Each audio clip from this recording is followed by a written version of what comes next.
Hello everyone, সবাই কেমন আছো? চলে এসেছি আবার একটা নতুন ভিডিও নিয়ে। আজকে করছি চিংড়ি মাছের ঝাল। তো তোমরা দেখো এই রেসিপিটা কিভাবে করছি, আর যারা যারা এই রেসিপিটা পছন্দ করো অবশ্যই তারা একবার বাড়িতেও ট্রাই করতে পারো। দারুণ টেস্টি হয় খেতে, দারুণ লাগে। চলো দেখে নেওয়া যাক। প্রথমেই কড়াইটা গরম করে স্লাইস করে কেটে রাখা পেঁয়াজগুলো সর্ষের তেলের মধ্যে ভালো করে ভেজে নিলাম। তারপর দিয়েছিলাম টমেটো কুচি। এবার টমেটো কুচি আর নুন দিয়ে পেঁয়াজটা টমেটোটা বেশ ভালো করে ভেজে নিয়েছিলাম। ভাজার পর সেই একই কড়াইয়ে ওই তেলের মধ্যেই চিংড়ি মাছগুলো দিয়ে দিলাম। চিংড়ি মাছটা দেওয়ার পর বেশ খানিকক্ষণ নাড়াচাড়া করে নিলাম। তারপরে দিয়েছিলাম একে একে মশলাগুলো, যেমন দিয়েছিলাম একটু আদা রসুন বাটা, একটু নুন হলুদ আর একটু লাল লঙ্কার গুঁড়ো।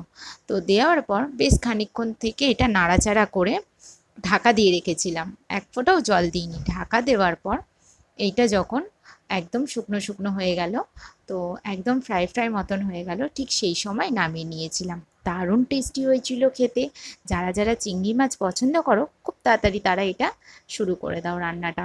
দারুণ লাগে খেতে। আর অবশ্যই কমেন্টে সবাই জানিও কেমন লাগলো। আর সবাই ভালো থেকো, সুস্থ থেকো। ধন্যবাদ।